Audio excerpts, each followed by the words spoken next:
Kung sa ako ikaw mututok og mugpahiom, kusog kaayong pitik ning akong dughan.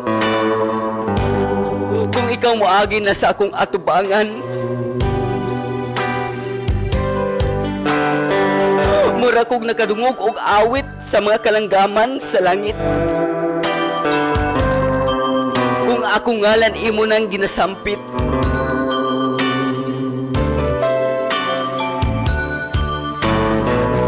ikaw naghatag og kalipay sa ako ang kinabuhi, nga napuno sa sakit o kangit-ngit nga gibati.